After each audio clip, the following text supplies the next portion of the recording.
Assalamualaikum warahmatullahi wabarakatuh teman-teman. Di video ini saya akan menjelaskan mengenai materi transaksi bisnis di perusahaan. Selamat menonton.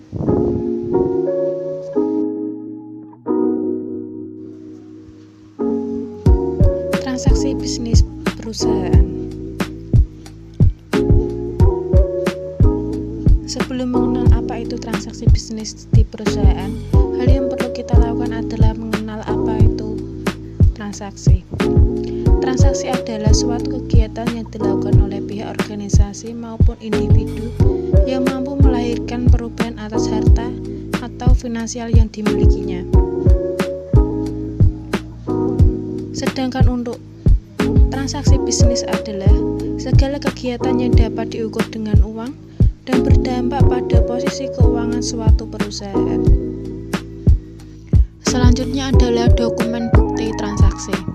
Yang pertama adalah faktur. Faktur merupakan pernyataan tertulis mengenai barang yang telah dijual, baik dalam jumlah dan harganya. Faktur dikeluarkan oleh penjual kepada pembeli. Salah satu fungsi dari faktur adalah sebagai bahan pertimbangan pembeli dalam meneliti kembali akan barang-barang yang telah dibelinya. Yang kedua adalah kwitansi. Kwitansi merupakan bukti dari transaksi pada saat menerima sejumlah uang. Yang ketiga adalah cek. Cek merupakan perintah pembayaran yang dibuat oleh pihak yang mempunyai rekening. Selanjutnya adalah jenis perusahaan. Perusahaan menurut akuntansi ada 3, yaitu perusahaan jasa, perusahaan dagang, dan perusahaan manufaktur. Di sini kita akan membahas satu-satu jenis perusahaan. Yang pertama adalah perusahaan jasa. Perusahaan jasa adalah perusahaan yang tidak memproduksi barang dan bukan juga menjual barang nyata, melainkan perusahaan yang menawarkan layanan seperti perusahaan travel, hotel, servis, dan lain-lain. Contoh transaksi pada perusahaan jasa. Yang pertama, pada tanggal 2 Tika menyetorkan uang sebesar 50 juta sebagai modal awal ke rekening bank atas nama Tika Salam. Yang kedua, dibuka ruko 2 dengan sewa seharga 12 juta per tahun dibayar di muka. Yang nomor 3, pada tanggal 4 membeli peralatan salon secara kredit sebesar Rp6.500.000. Nomor 4, menerima uang sejumlah 2 juta rupiah dari pelanggan. Nomor 5, pada tanggal 15, Tika Salon mengeluarkan sejumlah biaya sebagai berikut. Yang pertama, gaji sebesar 2.500.000, biaya utilitas seperti telepon, air, listrik sebesar Rp550.000 dan biaya lainnya sebesar Rp300.000. Nomor 6, pada tanggal 16 membayar kreditur sebesar Rp1.250.000 untuk transaksi yang keempat. Nomor 7, pada tanggal 18 Tika menerima uang sebesar Rp2.500.000 untuk kebutuhan pribadi. Nomor 8, pada tanggal 20 membeli peralatan seharga 4 juta secara tunai. Nomor 9, tanggal 22 membayar asuransi untuk jangka waktu 1 tahun sebesar 6 juta. Nomor 9, memberikan layanan kepada pelanggan seharga Rp250.000 tetapi belum dibayar. Nomor 10, pada tanggal 25 lunasi hutang pada transaksi keempat. Nomor 11, pada tanggal 27 dibeli peralatan seharga 2 juta secara kredit. Nomor 12, menerima pembayaran untuk transaksi tanggal 23 sejumlah Rp250.000. Nomor 13, pada tanggal 30 menerima 3 juta dari pelanggan untuk layanan tata rias yang akan dilakukan bulan depan. Untuk jurnal umumnya seperti berikut. Dicontohkan pada tanggal 2 Desember menyetorkan kas, yang artinya kas pada bagian debit sebesar 50 juta dan modal pada bagian kredit sebesar 50 juta. Lanjut untuk jenis perusahaan yang kedua. Perusahaan yang kedua adalah perusahaan dagang. Perusahaan ini merupakan sekelompok orang yang menjual produk kepada pelanggan namun tidak memproduksinya secara sendiri, seperti perusahaan Indomaret, Alfamart, Matahari, dan lain-lain. Transaksi pada perusahaan dagang.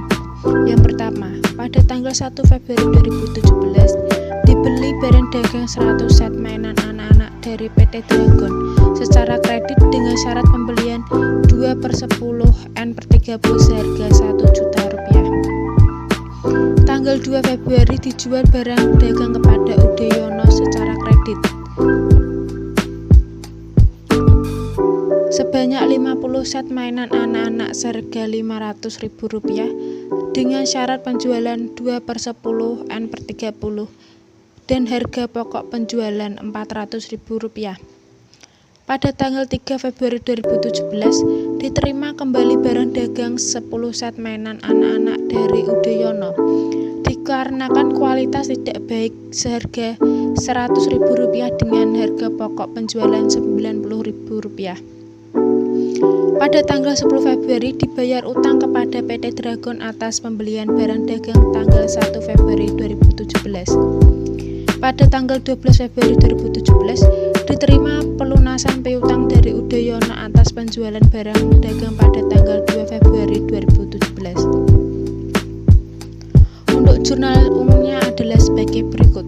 Terdapat dua metode yang digunakan, metode fisik dan metode perpetual.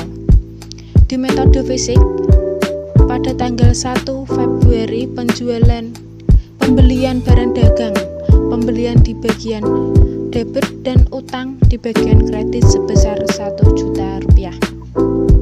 Sedangkan untuk menggunakan metode perpetual, pada transaksi pada tanggal 1 Februari di bagian debit adalah persediaan barang dagang, di bagian kredit adalah utang sebesar Rp1 juta.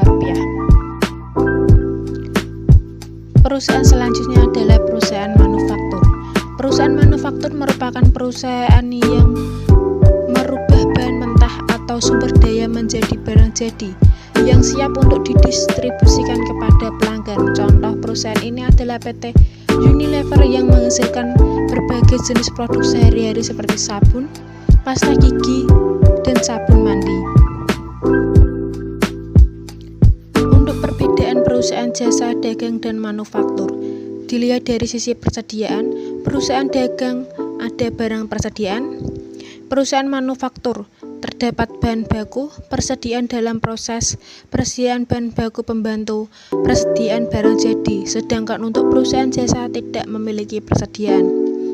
Dilihat dari pembelian, perusahaan dagang memiliki pembelian, perusahaan manufaktur ada pembelian, sedangkan untuk perusahaan jasa langsung dimasukkan dalam peralatan atau perlengkapan. Dilihat dari harga, di perusahaan dagang terdapat harga pokok penjualan atau HPP, di perusahaan manufaktur juga terdapat harga pokok penjualan atau HPP, sedangkan di perusahaan jasa tidak terdapat harga pokok penjualan atau HPP. Terima kasih telah menonton video saya. Terima kasih sudah menonton video saya. Sampai jumpa di video selanjutnya. Wassalamualaikum warahmatullahi wabarakatuh.